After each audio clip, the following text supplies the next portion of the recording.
All right, welcome back, everybody, into Tapped Out on the BetQL Network. Very excited to talk to our next guest, Austen Lane. He's coming up, going to be making his UFC debut. This got to be exciting for you, man. You're doing this in Jacksonville at the ViStar Memorial Arena. What are the level of goosies going into fight week coming up soon? Yeah, man. Truth be told, everyone's been asking me, like, do you feel a lot of pressure fighting at home? But to me, fighting at home is the ultimate advantage, right? Because we're all creatures of habit. So I get to literally sleep in my own bed. I get to go to a venue that I've been to hundreds of times before. So I'm really excited, man, to finally, live that part of my dream now. Become a UFC fighter, do it in front of the fans that have supported me for really the past 10 years since I played for the Jaguars, and just literally go out there and have fun, man. And so I couldn't be more excited for it. What is the buzz been like around town? Like, are people hitting you up for tickets, support? Like, what's that all been like?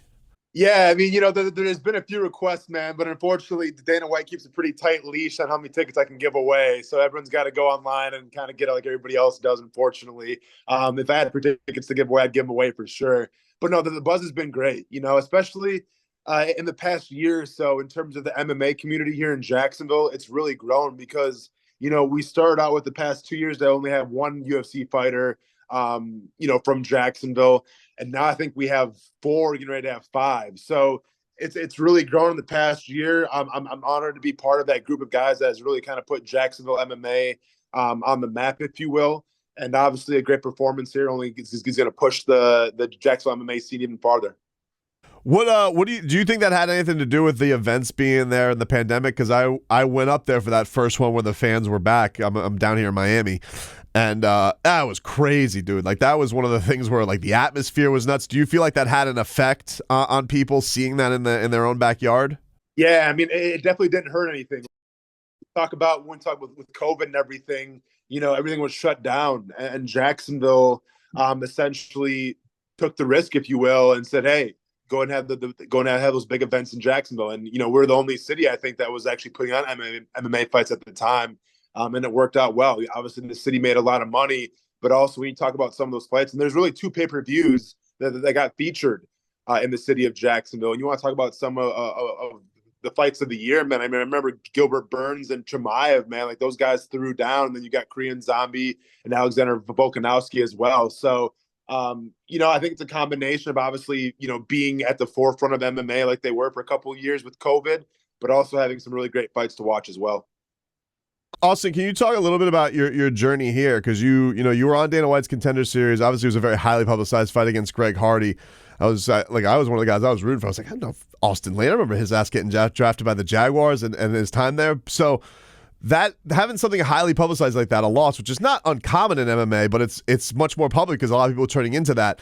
What was it like going from that moment to getting here? Like, did you feel like you had to face more adversity because more people saw your early career and the adversity you had to face? Yeah, so it was kind of wild, obviously in terms of being in the spotlight, like I was accustomed to that playing in the NFL. So like that was nothing new to me. But the fascinating thing about that Greg Hardy fight was the fact that I was kind of billed as the hero, if you will, and he was billed as the villain because, if you remember the whole Greg Hardy ordeal, he went through a lot of things with the domestic violence when he played in the league and essentially got him kicked out of the league. So when that fight was getting ready to happen, I was receiving a lot of messages from just random people I've never talked to before saying, you have to go out there and beat him for my sister, or you have to go out there and do this, do this, do this. And, obviously it was super inspiring and it meant a lot to have those people in my corner. But at the same time, when that fight went down, I made one mistake and I got beat. Those people were the first ones to turn on me. And all of a sudden, hey, how could you let him win? And like, because since we were kids, we read comic books and watch movies, but the good guy always wins.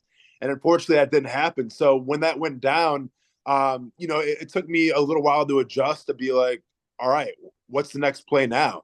And obviously in that moment, in those next couple of weeks after that fight, I really found out the people that I had to have in my corner, no pun intended, but the people I also had to surround myself with, and those people that had my back through everything, are the same people that I train with today, are the same people that I rely on today for their motivation and just, their vibes and everything. So Yeah, I mean, people always ask me like what my favorite fight is, and in retrospect, that fight is probably my favorite fight because I've learned the most and I've grown the most as a fighter. Very rarely in the MMA game do you ever get out unscathed, right? Usually you have a loss here, you have a loss there. It's the way it is. It's not like boxing. But I think that the silver lining in those losses, even though they suck and there's some of the worst feelings in the world, if you can learn from them, if you can grow from them and improve from them, they're really blessings in disguise, man. So you go into this debut, man, how you have to feel like this is going to be the start of something, man. Like this is going to be the start of your UFC run. Like what is the confidence level you have going into this fight, and what are people going to see from Austen Lane when he steps into that octagon in Jacksonville? Yeah, obviously the confidence level is at an all-time high, and some people want to call that cockiness, but I think that there's a fine line between confidence and cockiness. And I think confidence comes from the work that you put in. I think cockiness comes from you trying to lie to yourself saying, well, I think I did all that I needed to do in terms of, my cardio, my training, all that stuff, but it's really a facade. I have nothing but confidence, man, because I put the work in. That's something that I pride myself in this game is I will not be outworked. So everything's in place in terms of how my body feels, how my mind feels, and now it's about just going out there on a giant playground in front of the world and having some fun.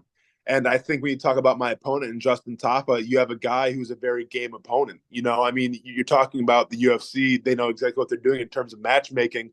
I'm going against a guy who has a lot of the same characteristics that I like to do, and that's knock people out. So I think it's definitely going to be a fight for the fans. I think it's a great matchup for me. Obviously, I'm taking my opponent very seriously, by far the most skilled opponent I've fought to this date. But I'm very excited to go out there and showcase what I do best. I'm sure you get asked this a ton, but can you compare just the rush of like an NFL Sunday to just the adrenaline rush of winning a fight? What is like, are they the same? Are they comparable? Is one way better? No, they're not the same to me. So to kind of put it in perspective a little bit, my rookie year, my very first start came in Dallas. And it was like when they got their new stadium, AT&T Stadium. So I was playing in front of, I think, 80 or 90,000 people, and they're all booing me. And like that energy was just insane. My first MMA fight was in a honky tonk in front of maybe 150 people. But, I ended up getting the KO and everything. That feeling and that honky tonk, getting that KO exceeds anything conceivable that I ever encountered in the NFL. It's that wild, man. And I always say, like, if there was another way to try to find that feeling, if there was a drink or a drug or any other job activity that I could do that gives me that feeling of being in the cage, getting a KO, getting my hand raised, I would have took that by now. But there's not, man. There's literally nothing like it in the world, and that goes for playing, football at the highest of levels as well.